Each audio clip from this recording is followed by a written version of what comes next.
Aquaback. Yes, you heard me right. Aquaback. Aquaback is a combination of two words.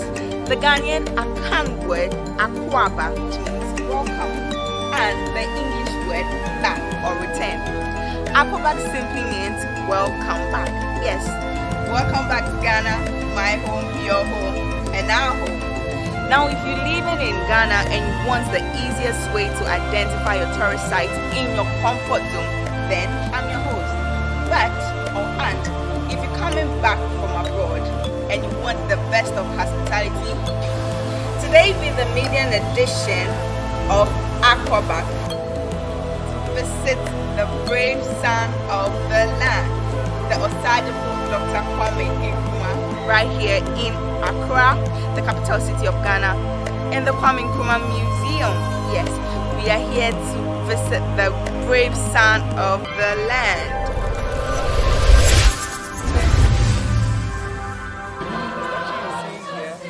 As a man coming,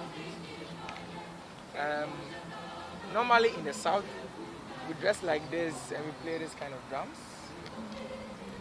On occasions, being in a festival, funeral, we play these drums in the south. So over here, the south is here, and when you count, there's people blowing horns. There is 7 on your left over here. Yes, and the number 7 stands for perfection. So if you get in, the south is perfect. That's what you are trying to say. So the perfection of the south. South is perfect. Okay. Yes. Okay. Just like the north. So the other statue you see here also represents the north. So the north, they dress like this. They play this traditional guitar.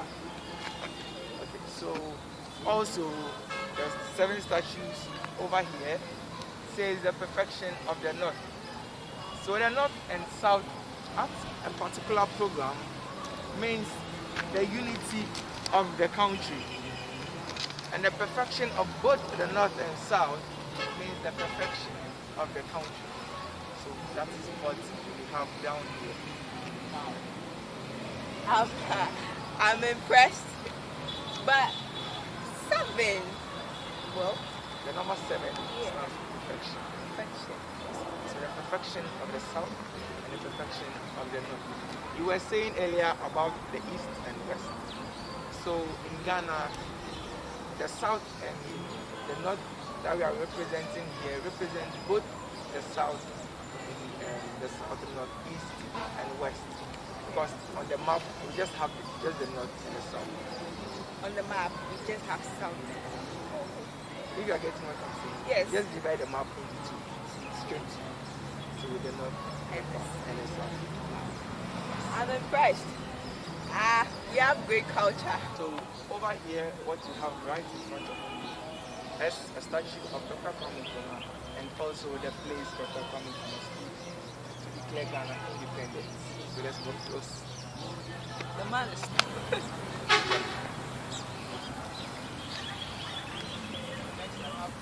So over here we have where he stood to declare independence. So when you watch down here, they intentionally brought this square to signify where he was standing and what he was standing on. Yes. So when you watch at the far right, there is a podium just like what he stood on that very eve to just declare Ghana one. independence. Yes, just this one. Okay. Yes, so he was standing on something like this. This wasn't the original one. What happened to the original one? It was made of wood and is destroyed by now. Yes. So this park at first it was called the Old Polo Grounds. This very park. This very park. Where we stand. Yes. Old Polo Ground. Yes. The British used to play polo here. Okay. Blacks were not allowed to come to the park. Yes. So Dr. Kwame Nkrumah intentionally brought the Declaration of Independence to this park, so that blacks could come and retrieve their park. Yes. It's so amazing. Independence was celebrated over here the first time. The statue up there is made of concrete. what he's doing is forward ever, backwards never. So you see he's pointing forward with the right hand and has made a fist with the left hand. Yes, which means forward ever, backwards never. So now we understand this, right? Yeah. Okay, that's alright. So the statue is seen over here as a statue that was built for Dr. Kwame Nkrumah when Ghana gained republic, when Dr. Kwame Nkrumah was made president from prime minister. So this statue was built for him. It was just in front of the old Parliament House, which is just across the street. When you go inside the museum, you would see a picture of Muhammad Ali standing in front of a statue. That was the original state of the statue, how it was built. Also, when you go to Circle Interchange, there is a prototype of just the statue over there. But this is the first and original statue. So the statue you're seeing behind me is made of bronze, which means it can't easily be destroyed. You can touch it if you want. Yes. So it was made of bronze, but on a day of coup, February 1966, the statue was destroyed like this as you see on that day. So the bronze you are seeing was destroyed, which means they had special tools they used on that day of coup. So on that day, they were able to destroy the statue as you see. So you can see the head is not there, the right fingers are not there, the left arm is not there, the head is beside it. It looks like bomb, some sort of ammunition. Yes, as I said, they had special tools they used on that day. Yes, the coup was staged by a group called the National Liberation Council, the NLC, headed by General Akan. He staged the coup against Dr. Kwame Nkrumah. He was taken down on that day of coup d'etat, February 1966. It was taken down by this group called the National Liberation Council, as I mentioned earlier. A woman, a Ghanaian citizen, picked this head and she kept this head you are seeing for 43-year period. So in 2009, she gave it to the then president, the late Professor Fifi Akan. The president rewarded her and she kept her name secret because it was a security matter. Yes. So if you follow the history of Ghana well, you would see that after the coup that happened against Dr. Kwame Nkrumah in 1966, there were a series of coups that happened. So this woman wanted to keep this head, she wanted to keep history. She didn't want history to just wash away. So she kept this head 43 years and she later brought it out. So the government brought it to this park for us to put on display. That's why you're not seeing the head on it and you're seeing it beside it. So behind is a museum. You can't enter with a camera, but you can enter without a camera. So he was born in Nkrumah in the western region of the country, 21st September 1909. The mother's name is Madam Elizabeth Janiba, the father, Mr. Kobna. He did his basic education at Nkrumah, his birthplace. Then he later came to Accra to continue his education. He was trained as a teacher at Ashimota College.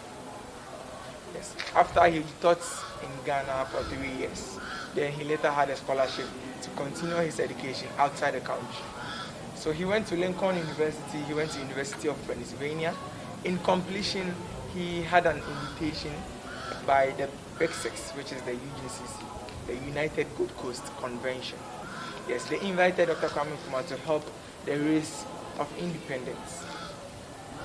So he broke away from them also after 3 years to form his own political party, which was the CPP. Yes. So he started a positive action with this CPP of his, and he got himself arrested because of the positive action he started. Because yes, institutions in the country started going on strikes and undergoing protests in the country, so he was arrested. He was jailed for 3 years, but he didn't do the 3-year period. He did 1 year and 2 months, because whilst he was in prison, elections were held and he won. Yes, so when he was brought out, he was made head of parliamentary affairs at then. Yes, so he started taking series of proposals of independence to parliament. Later, Seat March 1957, he gained independence for us. It's December 1957, he got married to Fatia Nkrumah. They had 3 kids, but Dr. Kwame Nkrumah had an earlier son from an earlier relationship. So together, he had 4 children. The first was Francis Nkrumah, which is now a retired doctor. The second is Gamel Nkrumah, which is now a journalist in Egypt. The third is Samia Nkrumah, which is now a politician in Ghana, which she is in her father's political party. And the last is Sekou Nkrumah, which is also a politician, but not in his father's political party. Like the symbols on the wall, what do they represent? I see people, I see drums, I see a lot of things. Even eagle, 3 heads. Yes, so the signs, the symbols you are seeing here are inspiration from the wife. Fatia Nkrumah, she was an Egyptian. So the symbols you are seeing all have meanings. So for instance, the symbol at the far end, it means with a man holding a staff with something like an egg in between. Yes, so it means when you are ruling, you don't have to be too hard, you don't have to be too soft. So in conclusion, all these symbols have meanings. Just up there, it means a ruler ruling people. The eagle is always up there. Yes, so he sees everything and moves the world. So you're saying all this from Egypt? Inspiration from Egypt and Ghana, because you can see some of them over there. Yeah, so it was a blended symbol. This is also a Ghanaian symbol. So the car you are seeing behind me is the presidential vehicle Dr. Kwame Nkrumah used from 1960 when he was made president straight to 1966 February until he was overthrown. So the car you are seeing behind me is a Cadillac from America, and it went straight to Romania for it to be fully bulletproof. So the car you are seeing is a bulletproof car from America. It was made bulletproof in Romania. Then it later came back to Ghana and he started using it. So this was what he was using for his daily transportation in the country. So he used this all the time. Normally there is 2 of the cars over here. The other one was what he used for ceremonial reasons. So he had the other one, he used a half car. He stood behind whenever he's coming from outside the country or seat march or something. He stands behind and waves. Yes, so the other one has been taken to the National Museum. As you see, it's not there. The National Museum is also a museum of the country, which they should possess some of the country's assets. So the National Museum is down there. That now is the building where Dr. Kwame Nkrumah was buried. Behind me is the mausoleum. The building was designed by a Ghanaian architect called Don Alta. It was built by the Chinese with Italian rocks. So the building you are seeing, the rocks you are seeing are from Italy with marbles in between. It was built in a form of a big tree that has been cut short at its trunk. It stands for the unfinished business of Dr. Kwame Nkrumah, what he started and he couldn't finish because of the overthrow that was staged against him in 1966. It was built in the form of a tree. In the olden days, when our forefathers go to farm and they are tired, they rest under big trees. So in a way, we are seeing Dr. Kwame Nkrumah with the wife are resting under a big tree.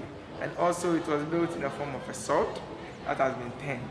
So when you turn the sword and you're not using it, stands for peace. Normally, there is water around it, and the water stands for life, which we all know. So in a way, we are saying Dr. Kwame Nkrumah is. And we've not forgotten about him, we still remember him, we still live his legacies. December 1957, as I said earlier, Dr. Kwame Nkrumah married Madam Fatia Nkrumah. They had 3 children, but Dr. Kwame Nkrumah had an earlier son from an earlier relationship during his school days with a half caste, half British, half Ghanaian from Elmina. But they didn't get married. Their son is called Francis Nkrumah. Then later, Dr. Kwame Nkrumah came to marry Fatia Nkrumah. They had 3 children. The first was Gamel Nkrumah, the second was Samia Nkrumah, and the last is Sekou Nkrumah. All 4 children of Dr. Kwame Nkrumah are still alive. On the coup that was staged against Dr. Kwame Nkrumah in 1966, 1946. Fatia took along the three children, which was Ghanaian Nkrumah, Sekou Nkrumah, and Samuel Nkrumah, to Egypt, where she lived. They stayed there until in 2007, when she was about to die. On her sick bed, she made a wish that when she dies, she should be buried close to the husband. So when she died in Egypt, she was brought straight down here and was buried here. So this is her first and last burial place. Okay, so where we are standing is the mausoleum where Dr. Kwame Nkrumah was finally buried. After he died at Romania of prostate cancer, he was transferred from Romania to Guinea-Conakry. At Guinea-Conakry, he was laid in state, embalmed, and buried for the first time. Dr. Kwame Nkrumah's mother was still alive. She requested the body of Dr. Kwame Nkrumah. So it was brought in a metallic casket from Guinea-Conakry to Ghana. In Ghana, he was taken to Nkrumah, his birthplace. At Nkrumah, he was there for a 20-year period. After the 20-year period, the body was going bad, so they had to bury him. So he was brought from Nkrumah, his birthplace, in 1992 to this park, the Kwame Nkrumah Memorial Park, and he was buried over here. So behind me is his third and final burial ground. So in there you have his bones and other remains. So was he buried like how the normal citizens were buried? How did it go? Okay, so as I said earlier, he was a co-president. So definitely he wouldn't be buried just like how ordinary people are buried in Guinea-Conakry. As I said, that was where he was first buried. So the presidential state burial was made and he was buried, but he wasn't buried and covered with sand. He was buried and just covered with plates. So he was inside there. As I said, he was embalmed. The body was treated, so he wasn't going bad. And also he was in a metallic casket, which means he can't be eaten by this animal down there. Yes, so he was safe down there until the mother requested the body and they brought the body out. And in Ghana, he was taken to Nkrumah, his birthplace, where he was born. So at what time, what year was he brought here? So after 3 months in Guinea-Conakry, he was brought to Ghana.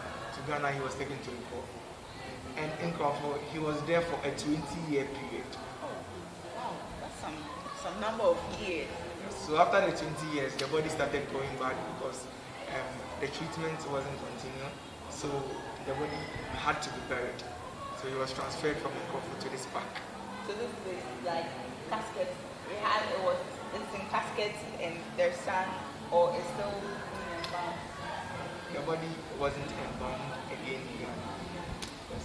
So over here, he was transferred from the metallic casket into a wooden casket and was buried here. So while inside it was still in a metallic casket? Yes. Okay. Like I said earlier, if you're looking for the easiest way and the most hospitable way to identify your tourist sites in Ghana, then Afri Young Pro Company Limited is your best choice. Now, here ends today's edition of Aqua. Thank you for staying tuned. I am your host, Vicky. Until then, bye-bye.